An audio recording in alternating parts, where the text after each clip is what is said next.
All right, guys, we're back with another video. So this time we're going to be touching on something that I don't see a lot of DDD players touch on when they make videos. Usually you see just people comboing with whatever hands they get. They'll go on DB or Master Duel or whatever, and they'll just show combo videos or replay videos. But what I actually want to do for this video is I want to go over sequencing. I think that doesn't get talked about enough, especially in a deck like DDD where sequencing really matters with our hands. So I want to go over how to play your hands optimally and how to sequence properly with what you have. So let's get into it. So let's say we open a hand. We'll keep it easy for the first one. We'll keep it easy. Let's say, yeah, let's do it like this. Let's say this is our opening hand here, guys. What would we start with? And this is going to be the sequencing video. I'm going to show you guys hands and you guys will tell me how you would sequence this hand. So maybe, I don't know, maybe leave in the comments. We're going to go over multiple hands, maybe like 5-6 hands. So put 1 and then tell me what you would do first. This is the first hand. And then for the second hand, put 2 and then tell me what you would do first. And then put 3 and then as the hands we go. So in the comment section right now, put a 1 and don't press send yet. And then type what you would do first. So what would you do first with this hand? I'll give you guys a second. We have Doom Queen, Kepler, and 3 blanks. It could be anything. I'll just leave it here for a second, let you guys think. So Doom Queen, Kepler, and 3 blanks. And sequencing is very important, guys, because I see a lot of people try to use my deck list and they're just like, yo, this is ass. Yo, this deck list is ass. But like, I've seen you play with the deck and you guys don't know how to sequence properly. You'll be activating cards in weird orders or weird whatever, but no wonder you guys can't get results because you guys are just playing it in a weird order. If you actually play my list with really good sequencing, it's crazy. I'm not even gonna lie. But so I think that was enough time. So when we open a hand that involves Kepler and Queen, we're always gonna summon the Kepler first. That was an easy one, I know.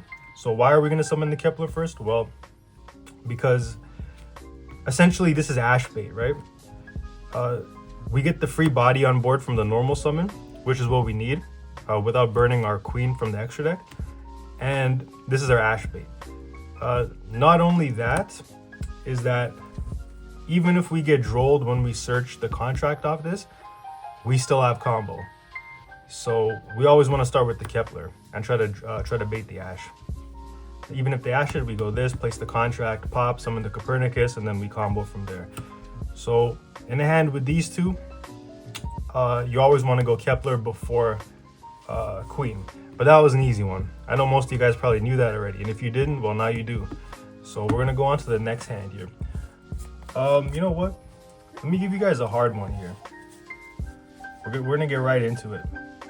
So let's say we have Queen, Ash, Impulse. Let's do this hard. Queen, Ash, Impulse, Mastery, and Bell. Queen, Ash, Impulse, Mastery, Bell. How would you guys sequence this hand? It's a little bit harder, I know, because you don't have the Kepler and we have the Machinex, but we also have the Mastery. So Mastery, do we want to search the other Machinex? Do we want to hold this? Do we want to search a Ragnarok? Do we really want to discard one of our powerful hand traps here? If we do, what do we discard? What do we search? So it's a little bit harder. It's a little bit more complicated. I'll give you guys a sec. Again, you guys can put it in the comments if you want. So you can do 1. Let's say you got Kepler, put Kepler. 2. Let's say you had Queen first, put Queen. We're gonna do a bunch of these just to kind of stimulate you guys and get you guys, you know, in the right feel, in the right, I don't know, just kind of let it sink in so you guys can get the hang of it. All right, that was probably enough time. So in a hand like this, what I always want to do first, I know it sounds crazy, we're gonna go Mastery. But what do we discard here? That's the second part. So put 2, let's say you had mastery, put 2 mastery and slash your discard. So what would you discard here? The correct answer is, we're gonna go impulse. We're gonna go mastery impulse to search the Ragnarok. So yeah, that's how we would do this hand. And now why is this the correct play here? So because again, we want to draw the Ash Blossom with this. Normally when your opponent sees you activate a card like mastery, now mastery is considered a weaker style starter. It's almost like a card like Small World, where it's not really the best starter, where we just play it because our deck is not that consistent. We play it to be like a supplementary starter. So these type of starters, Small Worlds, Mastery, anything where you have to go neg. I'm forgetting the name, the Cyberus one where you have to go neg, right? Any type of starters like these, people normally want to throw their Ash at, right? Because we're going neg, we're discarding a card to search. Usually this is like a last ditch effort type of play. So your opponent normally would Ash this and put you on better habit, or Ash this thinking that this is their worst starter in the deck. They drew it, this is all they have, you know, we're gonna throw the Ash at this. So once this eats the Ash, now we're golden. We have full combo with this. And we also have the Ragnarok backup to go into the plan B combo that I showed you guys in the last video. Should something go left. But even if it doesn't, we still have the Ragnarok to extend further with, so we can place it in scale and then do whatever we need to do from there, depending on how our opponent interacts with us. Also with the Mastery, yes, we discarded Impulse, probably one of our best hand traps, but based on the given hand in this circumstance, we wanted to keep the Ash and keep the Bell, because this stops Fua, this stops something like a DD Crow, or like, you know, something that would target our grave. These also stop Izuna from going into an XYZ on our turn. So we want to, again, keep these as extenders, like I kind of explained in the last video, to kind of, you know, extend our combo through interruptions, while even though we discarded our best hand trap, yes, it's not going to waste, because we will end on a full board of many interruptions that our opponent probably can't crack, especially if we have these two in hand, right? So that was hand number 2. We're gonna go on to hand number 3.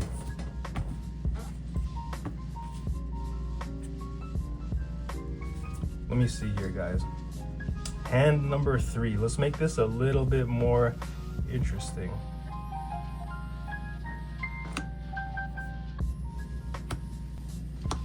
Let's do this.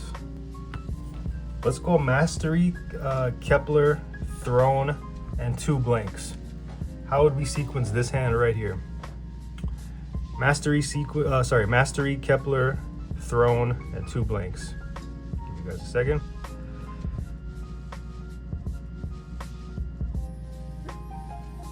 Okay, so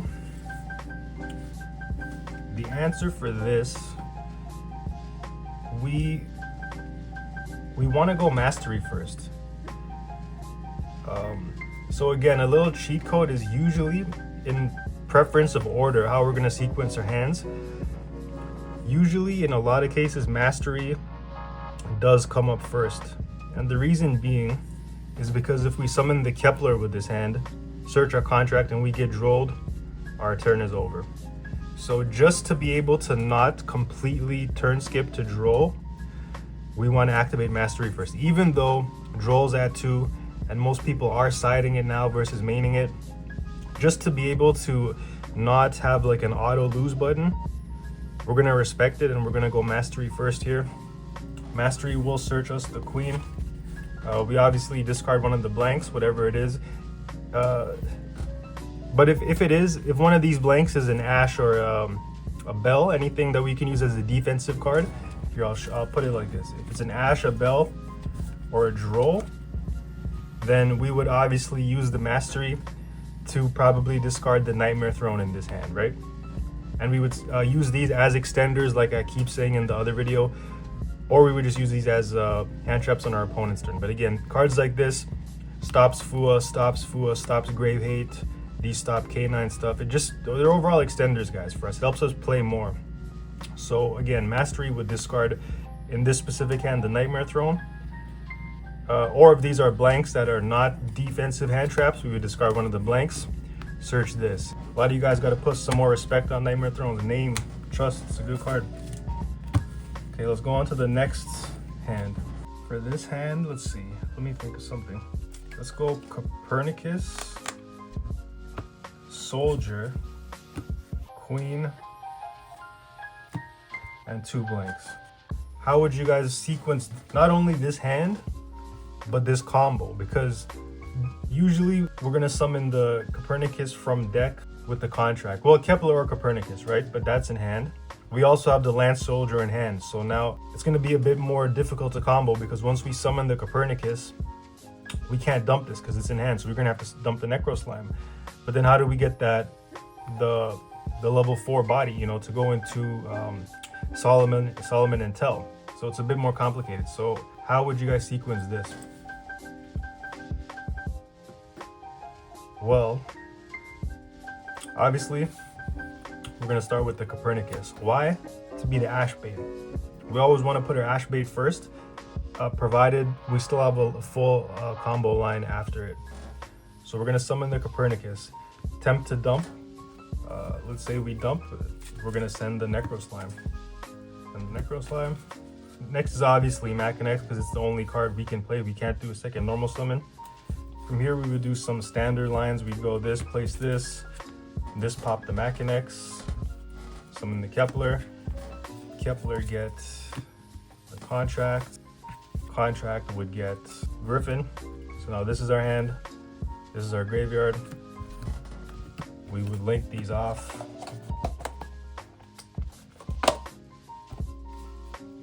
Into Gilgamesh. Gilgamesh effect would then place our only 2 cards we would ever consider placing in scale. The Machinex and the Ragnarok. From here, we're gonna pen summon 1, which will be the Land Soldier. We still have the Griffin in hand. We're gonna hold that. We're just gonna summon the 1. The reason being is because if we get nibbed here, we still have plays with the Necro Slime combined with the Griffin. So we're gonna pen summon, using our first pen summon the Necro Slime, summon the Lance Soldier. We're gonna link these off into our boy, Zeus Ragnarok. From here, we're gonna go Lance to Revive. We're gonna pop this. And the reason why we're going Lance first here versus the Griffin or versus the Necro Slime is because we need that contract engraved to make ourselves nib proof, right? If we just kept comboing and did this later, we could just get hit with nib and die. So we want to obviously get this on board and get a contract into grave to make ourselves nib proof. Now from here, we banish the Slime and Gilgamesh to summon Alfred. We're gonna go Alfred, spin back the Necro Slime and the Gilgamesh, summon Flame King, effect to become level 4, sure. We're gonna summon the Griffin from hand, overlay these 2. Our Solomon, we're gonna go Solomon effect, detach, then add another copy of Doom Queen to hand, Ragnarok, pop Doom Queen to get another pen summon, place our Doom Queen, then we can go pen summon 1, effect the Ragnarok to Reborn, take 1,000, these 2 into Clovis effect to Reborn the Lance. From here, we're just playing with house money at this point, right? It doesn't even matter. You go these 2 into Siegfried, and then we don't even need to trigger this anymore. Like, we just played with house money. We just overlay Caesar, and then we use this to rank up once, twice, and yeah, guys, that's how we would do that. We started with the Soldier in hand, but using our pen summon, we just pen summoned it out, still did full combo. We're only losing out on the Gilgamesh here, but besides the Gilgamesh, we still have full combo. It says 1,000,000 takes. We do have Doom Queen in our extra deck, and we do have Alfred engraved for more follow-up plays by replacing the Dark Contract. So that's how we would sequence that. All right, guys. So yeah, that was a bit of sequencing for you guys. I hope that helped. We're gonna go do some, you know what, we'll do some replays. I'll show you guys some replays, either EDO Pro or DB, one of the two. I use those two. Most videos I see on the deck don't really explain how to sequence your hands properly. They just show you, this is the random hand I drew. This is what I'm gonna play against on Master Duel. And I'm probably gonna just do whatever the fuck I want. And you guys learn how you wanna learn. But I don't see people really going over sequencing and how to play your cards in the right order, right? Like, obviously you wanna be able to play correctly and use your cards in a strategic order that's gonna give you full combo at the end of the day, versus just kind of dropping cards whenever because they're in your hand, you know? And it goes into the deck building part too. After you guys kind of really understand how to sequence your combo, you're gonna start prioritizing certain cards. And then from there, it's gonna be like, oh, I prioritize these types of starters. I wanna have more of these in my hands. I wanna have this number of starters. I wanna have this many hand traps in my hand to kind of like Ash and Bell or Droll that serve multi-purpose going first or second. And once you guys start to prioritize certain cards like that, your deck building gets better, because then you're gonna kind of cut the bricks you don't need. Even if they're not truly bricks, once you start prioritizing opening certain cards, having certain ratios in your hand, understanding sequencing, your whole deck building is gonna get better. Your deck is gonna get a lot more, it's gonna flow better, and you're just gonna feel, it's just gonna feel more powerful playing your deck. So yeah, this video, hopefully you guys can learn a thing or two about sequencing. Like, I had a lot of people sending me their replays using my builds, using their own builds, whatever. And like, not only was the combos just cringe to me because you're using cards like Count and Orthoros and Scale and just cards you don't need, right? Like, we didn't use those once in our combo and we played perfectly and we played cautiously and everything. So why are we putting a brick in our deck? That's going to increase the chances of us being able to play, increase the chances of us not being able to play going second, right? You want to be able to trim the fat from everywhere you can, trim all the weak spots from the deck, right? The more bricks you play, the less consistent you're going to be. So again, we're prioritizing certain cards in our deck, but we're also understanding sequencing, because that means everything. Even if you have a great hand, if you sequence it incorrectly, you're done. Like, I'm sorry guys, like, sequencing is just as important as memorizing some combo spreadsheet bullshit you saw on YouTube. Sequencing is actually probably even more important than that, to be honest with you, because the combo lines are gonna change, obviously, depending on what you're playing against, depending on the board in front of you, depending on what your opponent has in their hand, what you have in your hand. It's obviously dependent, right? But sequencing is what's gonna carry you. So hopefully you guys could learn a thing or two about sequencing. I wanted to keep it a bit different from everyone else. I wanted to do something that's not really talked about with this deck, or in general. So yeah, hopefully you guys learned a thing or two about sequencing. And we're gonna go into some replays.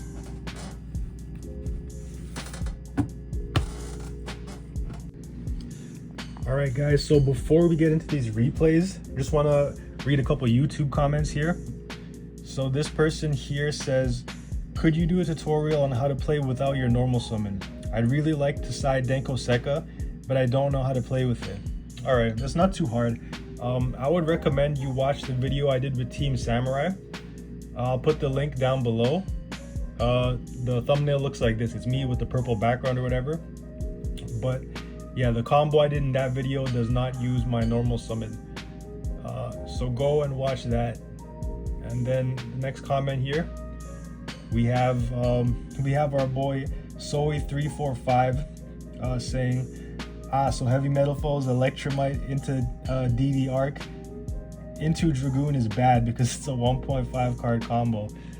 Bro, you lost me with that one. But if you're cooking some crazy stuff like that, you might have to share that with the rest of the class. So yeah, I don't know what you got cooking over there, but we have this user that says it's essential to play 3 Griffin and 3 Scale. It makes your hands more resilient to hand traps.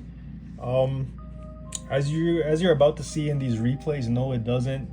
If my Kepler gets stopped, I'd rather have another starter like Queen. But shout out to you. Yeah, shout out to you. I also have this almost the same number of starters as you. Keep in mind that almost is not is. We need to have close to 15. I don't even have 15. I have 14. And I wish I had 15.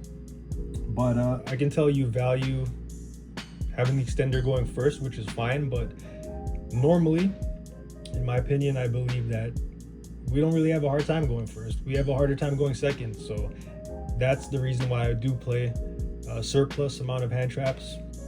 But yeah, if you want to play extenders for going first, be my guest. Shout out to Will Film Studios. He says he used to play years back but stopped after synchro. Plus all his friends quit. So yeah, sounds like me. I quit when synchros first came out too. Fuck that, I wasn't trying to see that. And then I quit again when links came out. I wasn't trying to have no part of that. But yeah, shout out to everybody showing love.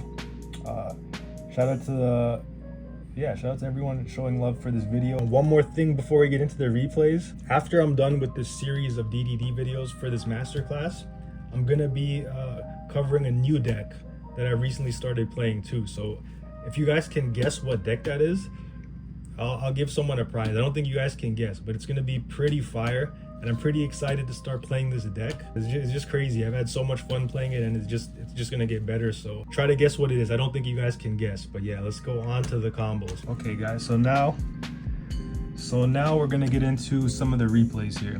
So I got DB loaded up. We're gonna use primarily DB and EDO Pro because those are the ones I use most. Okay, so first match here, we have me, Brick Lesnar versus the Real Vamp. Shout out to the Real Vamp. Okay, let's start this. So we draw our opening hands. As you can see here, my hand is Queen, Kepler, Lance, Bell, Ash. Pretty good hand. So let's see how this plays out here. So obviously I'm starting with the Kepler to bait the Ash, and my opponent doesn't have it. And from the looks of his hand, he has nothing, so we're just gonna eat his lunch. Yeah, from the looks of it, he has nothing, so we're just gonna eat his food here, guys. Yeah, he knows his food was eaten there, so we're going straight to game 2. He's seen enough. Again, shout out to the Real Vamp.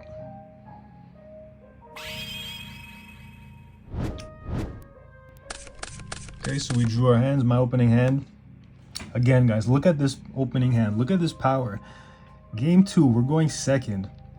And the way I built my deck, because I have no scales and none of those stupid extenders, guys, look at this hand. We have Imperm, Kepler, Impulse, Fua, Queen. Again, we did the math on the deck. Go watch the first video, guys. I told you, we did the math. We did the research. We did all the work necessary. That's why we open hands like this. 3 hand traps, 2 starters, every damn game. Look how powerful this hand is, guys. Holy. So our opponent's going first here. Starts with an engraver, okay.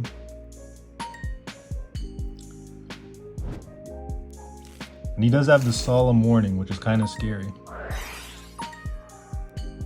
And the Droll. So we probably might get cooked here. I don't remember how this plays out, but we had everything. Okay, they had everything too. They have the Droll to stop the Fua.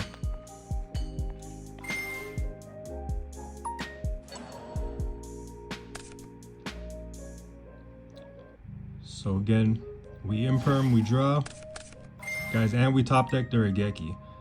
Look at this deck building, guys.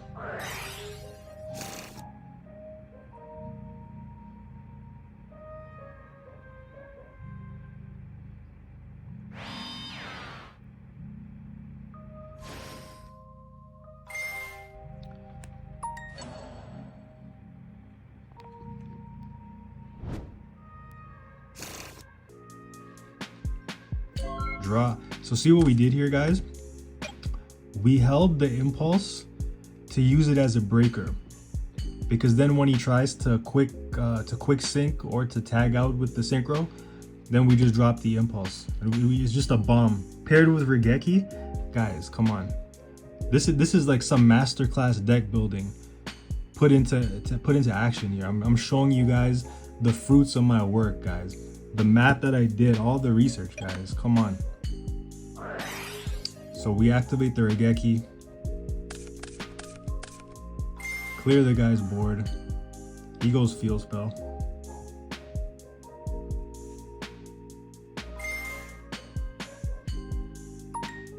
We hit that with a quick impulse. Gets popped. I don't think he realizes it, but yeah, we summon the Kepler. We search our contract. We eat the droll here. It doesn't matter because we sequenced that properly. Guys, sequencing. And from here, we just proceed to eat the guy's food. Lance pop this. We're gonna summon, pop the Solemn Judgment, and the guy just scoops. So again, shout out to the real vamp, but we ate the guy's dinner with proper deck building and proper sequencing. So again, guys, this is how the deck should be played. All right, we're gonna move on to the next video. All right, guys, so next video we have myself versus Thunder Theory here, and opening hand is 2 Dark Spirits Mastery, Necro Slime, Land Soldier, 1-for-1. So talk about bad hands here. Talk about interesting hands here too, because normally if we open a pair of Dark Spirits Mastery, you just want to discard each other to get your search, right? So you're not really losing much. But not only do we have double Dark Spirits Mastery, we have the 2 cards that we'd also want to discard with Dark Spirits Mastery. Probably the only 2 cards in our deck that we'd also want to discard with Dark Spirits Mastery. And not only that, in addition to that, we have our 2 Copernicus dumps. We have our Copernicus dump and our King Tell dump. So it's a pretty awkward hand here, but we are saved by the 1-for-1. So let's see how this hand plays out. It's DDD versus Branded. So let's see here, guys. So our opponent starts with the Perulia, which is fine. We're not too scared of Perulia. We're gonna start with Mastery to secure the Queen to enable us to play through draw. Next we go 1-for-1 to get the Kepler. And see that, guys, now we have our Necro Slime and our Lance Engrave already. Another small but good reason to play 1-for-1. We pop our Queen, summon the Copernicus, and we proceed to take this guy's lunch money. Is he gonna scoop? I don't remember. Yeah, the guy wasn't having it. He scooped. Again, guys, sequencing.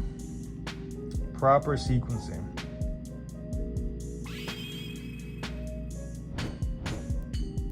So we're gonna go into game 2 here. And see this, guys? This is the hand that actually loses games. I think I lost this game too. When you open one of your extenders Griffin, aka a brick, paired with a bunch of non-engine, you kind of can't really do much. Now, also, I probably might have been able to play this hand a little bit better, but this was when the branded stuff first got announced and people were first testing it on DD, so I wasn't that familiar with it because I'm not really a branded expert. But he does try to summon the Christia here and be a cheeky little bastard, but we hit it with a Crow. Fuck that.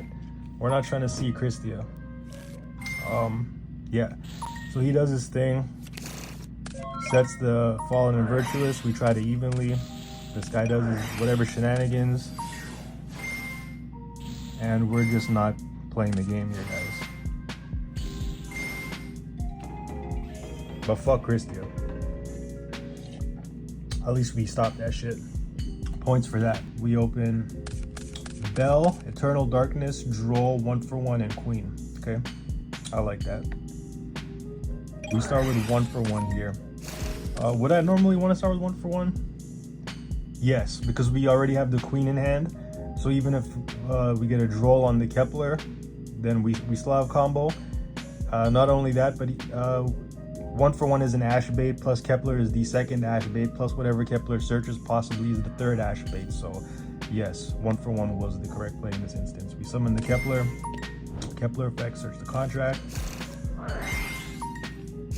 Queen. Standard lines here. We droll ourselves on the Copernicus because we don't really need to search. Our opponent hits the lance with the Bestial, but we pop it with Queen. We proceed to full combo, aka mid combo through the interruption.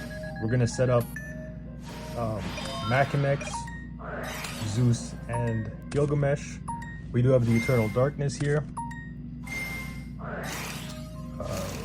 We activate the Eternal Darkness.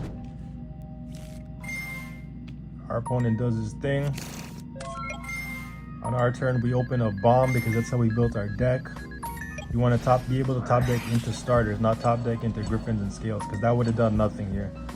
So our opponent pops the Ragnarok, which is the correct play. Shout outs to him, he knows what he's doing, because that turns off our Reborn and our Eternal Darkness. But we just had more follow-up with the Nightmare Throw, and our opponent sees that and he proceeds to scoop. Yep, so sequencing and deck building, guys. We're going to go on to the next video. Alright guys, I included this because this is an interesting one. We got DDDs versus Monarchs. So I'm facing a guy named Move Indifferent. Shout out to Move Indifferent. He actually was Move Indifferent with this list once you see what he was cooking. But let's get into it. So our opening hand here, we have Ash Blossom, Imperm, Fua, Bell, Kepler. Beautiful hand. Going first or second because we have our starter, plus we have infinite hand traps. Plus we have our hand traps that act as extenders through interruptions like Ash and Bell. Beautiful hand, love to see it. This is proper deck building in action. You guys can see it with your eyes, but let's get into this, guys. So we are going first. We start with the Kepler as expected. Normal stuff here, nothing to see here. Keep it moving, keep it moving. We summon the Copernicus, standard. Here, looking back at it, I probably would have popped the other contract here, but that's irrelevant.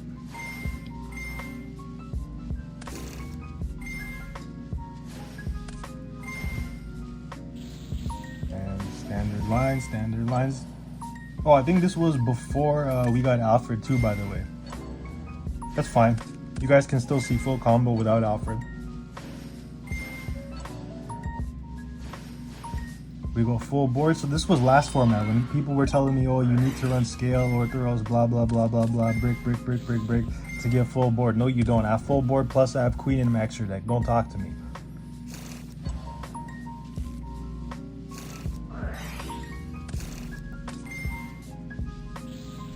So yeah, our opponent's doing a whole bunch of Monarch stuff.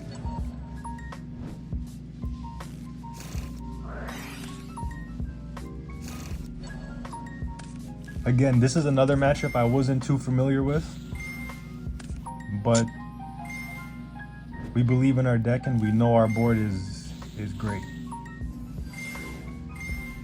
So yeah, he scooped, he couldn't crack the uncrackable board. Going to game 2 here. And as you can see, I have the Regeki because I'm not trying to deal with a Vanity's Fiend or a Majesty's Fiend or whatever floodgates this guy's gonna put up. I know he's gonna be a degenerate and put up a bunch of floods here, but he does summon the Zaborg here, and he forces me to banish my whole extra deck. Well, not my whole extra deck. How many cards? 8 cards or something, as you can see here. Now, normally most DDD players would be like, yo, how am I playing DDD with main deck only? But I had a few tricks up my sleeve. I wasn't ready to scoop just yet. So we summon the Kepler. We do our fairly normal stuff here. Summon the Ragnarok. We banish this guy. Summon Griffin. Attack.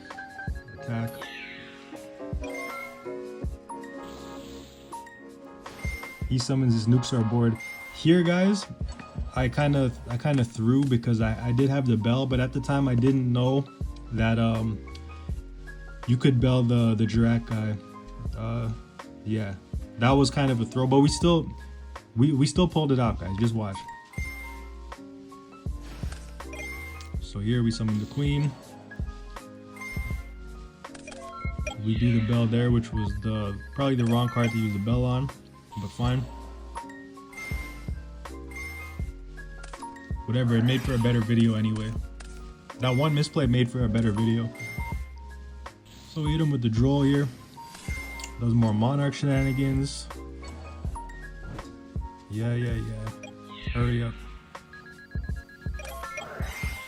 We have Regeki, clear the man's board.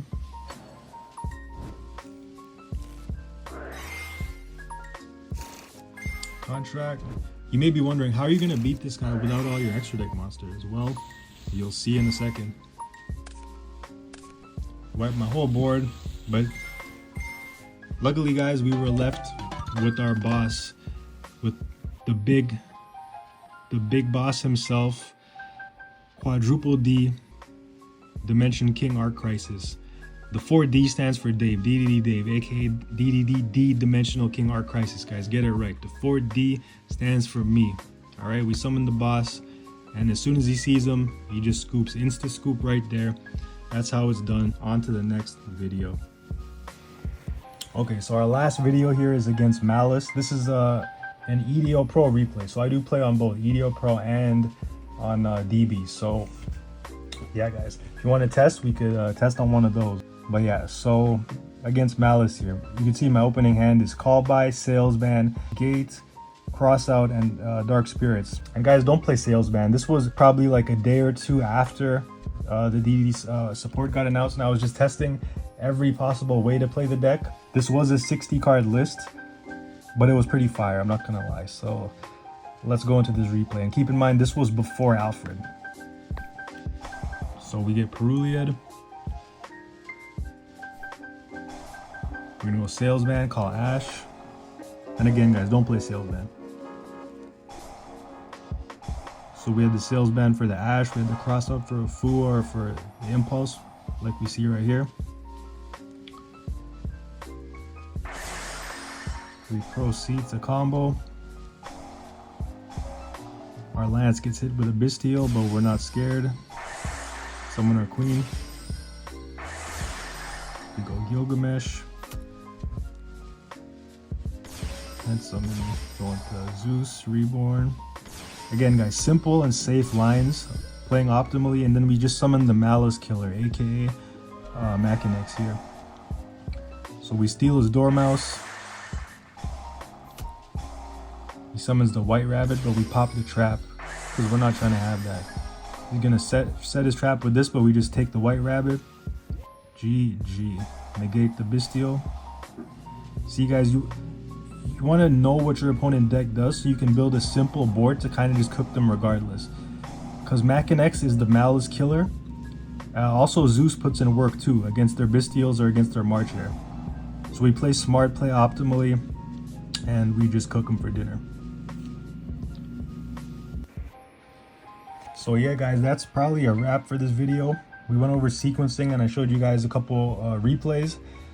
The replays were not just to kind of show you guys combos like every other DDD video that just shows some just combo slop of just bullshit of whatever Thomas, Orthoros, whatever you have in your deck, random opening hands, just utter combo slop. I'm trying to do the opposite. I'm trying to explain to you guys how to navigate with each hand, how to sequence proper, and just how to play optimally. And it kind of goes to show in the deck building when you can see the replays and you can see the hands I've been drawing and how I've been cooking my opponents because of deck building, because the cards I prioritize, because the cards I don't prioritize, because they're just all together. Just kind of show you guys the words I preach put into action so you guys can see proper sequencing and combos. So yeah, that's it for the video, guys. Like and subscribe. I do have another one coming soon. I have a bunch coming soon, actually. And not only that, guys, but after this series of DDD videos, I do have another deck I'm building that I'm going to be featuring a lot. So if you guys can guess what it is, I'll give a prize or something to whoever can guess it right. So yeah, leave that in the comments too if you can guess. And yeah, peace for now.